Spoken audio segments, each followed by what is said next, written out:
know, our kids are more connected than ever before using Facebook, Twitter, and all types of social media, but bullying is becoming more and more of a problem. Joining us now is counselor and psychotherapist Lenata Williams. Yes. I did pronounce that right, correct? You did. Okay, very good, very good. It's an early Monday morning for us, and so glad you're here. Yes. How prevalent is this now? I mean, bullying, kids are going to bully, it's going to happen, unfortunately, but the social bullying, how large of a problem has that now become? Well, I think that we traditionally thought that social bullying or just it was a part of rites of passage and that everyone would experience it.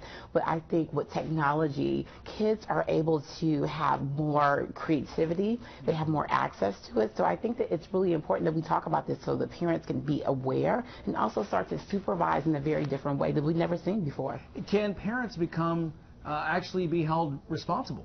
Well, in some cases we are seeing that. So we're seeing states that are having to come in and enforce either for fake Facebook names, and kids are actually psychologically being damaged. So we're talking about a mental health issue that is really starting to become a lot of awareness. So I think as parents, we're always liable for whatever our kids are doing. So I think that there's no type of admission that we can have. So we have to have a different type of supervision now.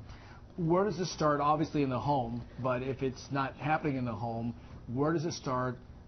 What's the impact on the schools to try to implement these kinds of programs and the awareness that you're talking about? Well, I think that it starts in the home, of course, but sometimes we don't catch everything. It does take a village to raise a child. So when we talk about communities and principals and educators, we're all going to have to get on Facebook. A lot of us don't want to do that. So you need to create a page. If you're a parent and you have a team that's on, I would encourage people to create a page, have an open space where the computer is so that you're able to monitor the TV time. You also need to monitor the internet time. So you need to be on and engage and see what they're posting. A lot of times kids are also posting their location, so it can be very dangerous too. That's one thing we do, I know, with our son. Yes. Afternoon, the iPad is out. You're on in the kitchen with the big computer, yes. With big screen.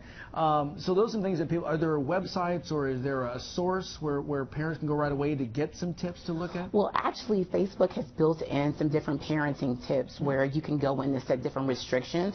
But just like with technology, some of the laws aren't catching up with them. So it's not a lot of, it's a lot of personal constraints and boundaries that we're going to have to start. So we're going to have to start on the ground level here. Facebook has put up a great page where you can monitor some of the actions, and you can also go in and change some of the settings for your children. It's really it's for anybody with kids.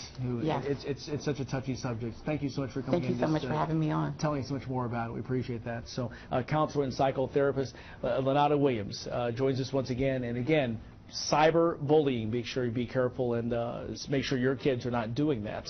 Audra,